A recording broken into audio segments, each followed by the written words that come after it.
आप लोग को स्वागत है JPIT नालंदा का यूट्यूब चैनल में। स्टूडेंट्स, आज हम लोग बात करेंगे आज हम लोग देखेंगे basic theorem of Laplace transform.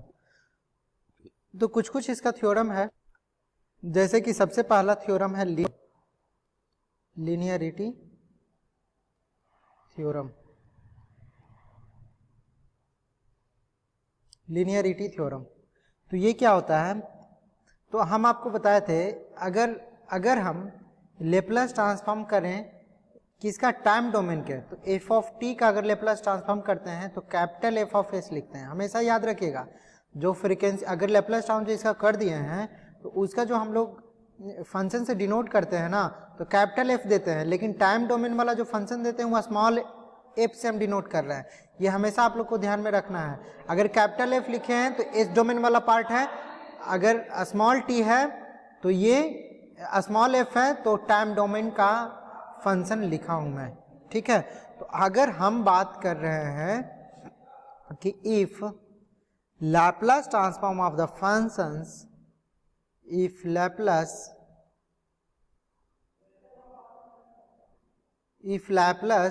Transform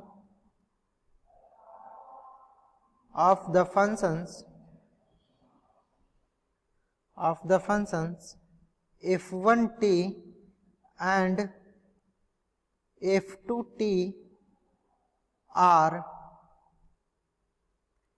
f1s and f2s respectively। इसका मतलब क्या समझे कि अगर f1t का लैप्लास ट्रांसफॉर्म f1s है, f2t का लैप्लास ट्रांसफॉर्म f2s है, तो देन ये आपको समझाने के लिए लिखा था यहां पे, then Laplace transform of the function, then the Laplace transform of the functions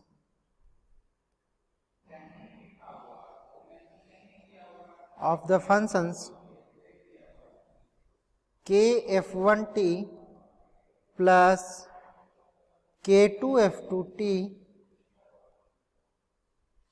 will be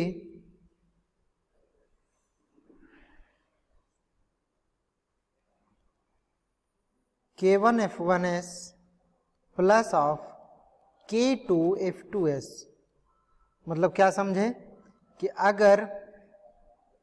अगर लेप्लास ट्रांसफॉर्म किसका निकालना हो, अगर इसके साथ में निकालना हो, जैसे कि दैट इज हम लोग लिख सकते हैं, that is Laplace transform of kf1t plus of k1f1t plus k2f2t। अब यहां पे क्या है, where k1 and k2 is the constant, where k1 and k2 are the constant. k1 k2 क्या है, यहां पे कांस्टेंट्स है। तो Laplace transform of k1f1t plus of k2f2t is equal to कितना होगा, k1f1s प्लस ऑफ k2f2s।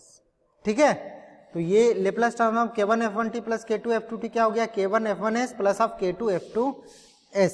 देखो अलग अलग किया जा सकता है, जैसे कि इसको एक थ्योरम और भी है, जैसे इसको अलग, जैसे यहाँ पे प्लस है ना, तो हम लोग इसको क्या कर सकते हैं, हम लोग अलग कर सकते हैं। जैसे कि इसको क्या लिख सकते हैं, पहले l Laplace transform of k1f1t, फिर बीच में प्लस है, plus Laplace transform of k2f2t, यहाँ पे स्मॉल f देंगे क्योंकि टाइम डोमेन वाला है। फिर आप देखिए यहाँ k1 है तो k1 को बाहर निकाल लीजिए, k1 हो गया, बाहर निकल गया, बचेगा Laplace transform of f1t plus k2 बाहर निकाल लीजिए, k2 बाहर निकल गया, लेप्लास ट्रांसफॉर्म ऑफ, ठीक है, ये कितना बचेगा, अब इसका ये हो जाएगा k1 l f1t मीन्स इसका लेप्लास ट्रांसफॉर्म f1t क्या जानते हैं हम लोग, f1s, तो k1 f1s। अब देखिए कैपिटल F1 दिया है ना, plus k2 Laplace transform f2t क्या हो जाएगा, कैपिटल F आपका है ना। तो ये कौन सा थ्योरम बोलता है? Linearity theorem. अब नेक्स्ट देखते हैं, हम लोग स्केलिंग थ्योरम। दूसरा थ्योरम है स्केलिंग थ्योरम। ये थ्योरम सारा, ये सब जो थ्योरम है इंपॉर्टेंट है। तो स्केलिंग थ्योरम क्या होता है? Scaling theorem, if Laplace transform of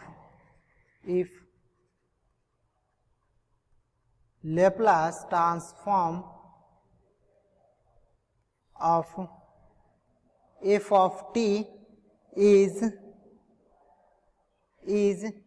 f of s, मतलब कैपिटल F of s, ठीक है, f of s, then Laplace transform of function of, देखिएगा यहाँ पे फंक्शन ऑफ kt लिख रहा हूं, ध्यान रखिएगा, function of kt is equal to क्या हो जाएगा? 1/k capital F s/k। जैसे कि Laplace transform of e to the power at, आप लोग को बताया था पिछले क्लास में, e to the power at का लैप्लास ट्रांसफॉर्म पिछले क्लास में आप लोग को बताया था हमने। e to the power at का कितना बताया था? 1/s plus of a। लेकिन अगर जब हम बात कर लिया जाए, अगर हम बात करते हैं टू द पावर 80 तो 1/s प्लस है। अभी तो यहाँ पे रिलेट नहीं होगा इससे, अभी तो इससे रिलेट नहीं होगा, लेकिन देखते हैं अभी हम देखते हैं इसे।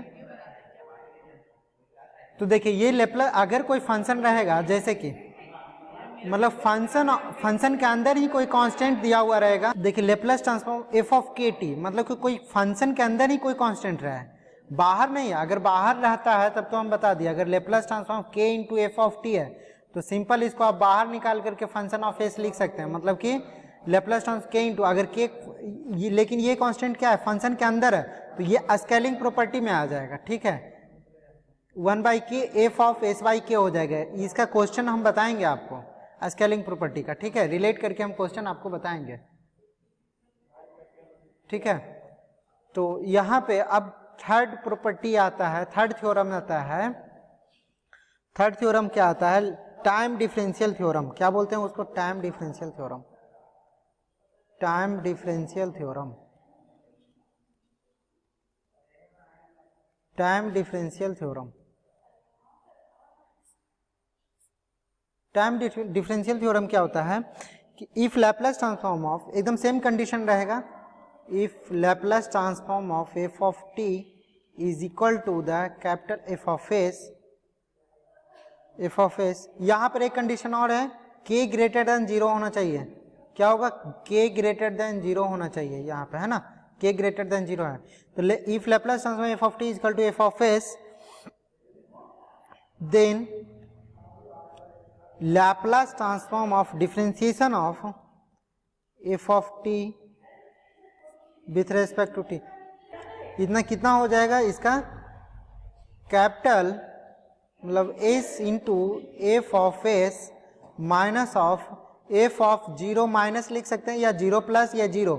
अगर हम बताए थे आपको ना कि अगर ये क्या है, कंटिन्यूअस फंक्शन है कि 0 पे, तो या तो f of 0 भी लिख सकते हैं, f0 माइनस भी लिख सकते हैं, या 0 प्लस भी। लेकिन अगर कांस्टेंट कंटिन्यूअस फंक्शन नहीं रहता है, इसलिए f of 0 माइनस लिखे हैं। अगर कंटिन्यूअस फंक्शन नहीं रहता तो प्रॉब्लम हो सकता है, इसलिए यहाँ पे हम लोग Laplace transform of differentiation of f of t with respect to t का लेप्लास ट्रांसफॉर्म अगर निकाले हैं तो क्या हो जाता है? s into f of s minus of f of 0 minus. अब देखिए frequency differential formula, frequency differentiation theorem. यहां पर तो किसका डिफरेंशिएशन हुआ था? टाइम डोमेन वाला को। अब क्या करेंगे? तो अब देखिए फ्रीक्वेंसी डोमेन वाला का क्या होगा? डिफरेंशिएशन होगा। तो चौथा नंबर थ्योरम है आपका, क्या है? Frequency differentiation theorem. क्या लिखेंगे? फ्रीक्वेंसी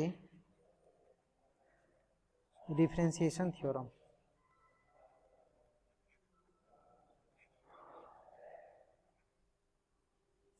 फ्रीक्वेंसी डिफरेंशिएशन,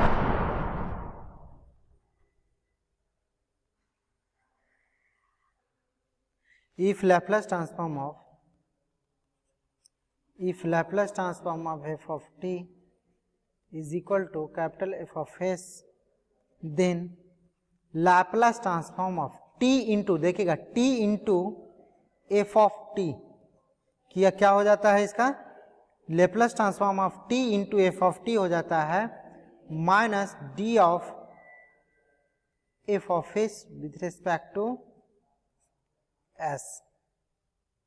इसका देखिए एक कंडीशन और है, अगर इसको T to the power N into F of T अगर भी रहे तो इसका क्या होता है -1 to the power N into differentiation of Nth order तक F of S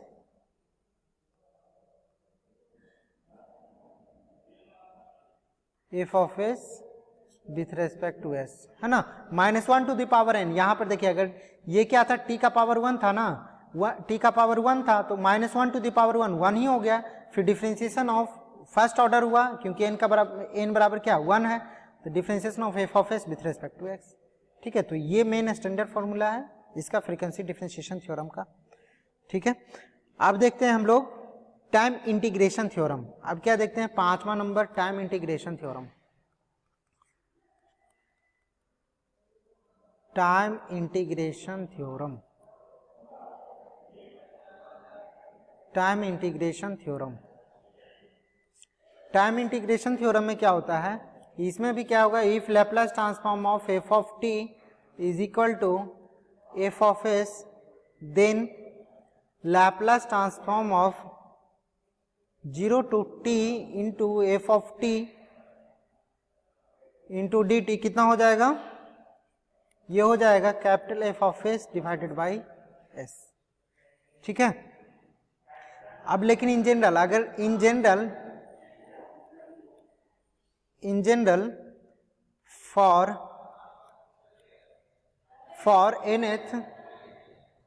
nth order integration, for nth order integration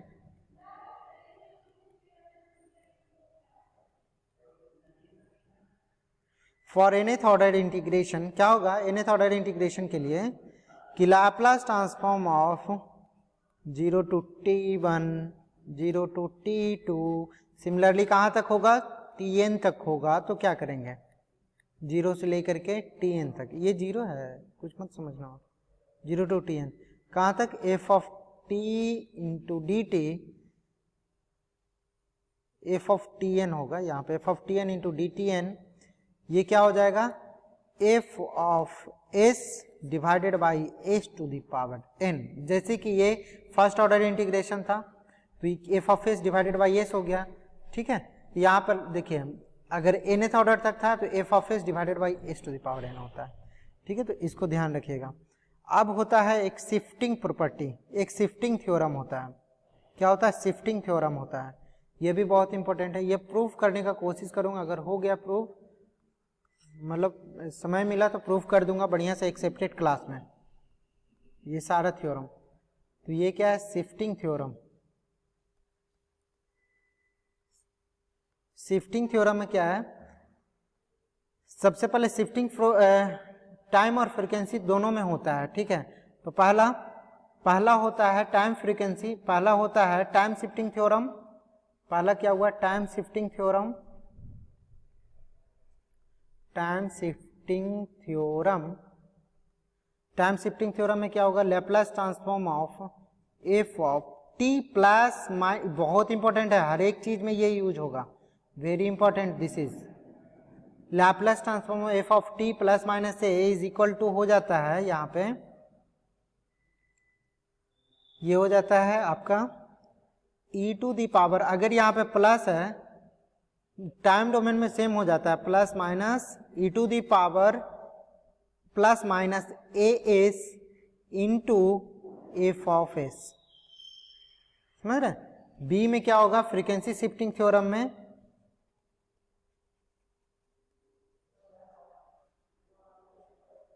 frequency shifting theorem, frequency shifting theorem में क्या होगा, if Laplace transform of F of T is equal to F of S है, then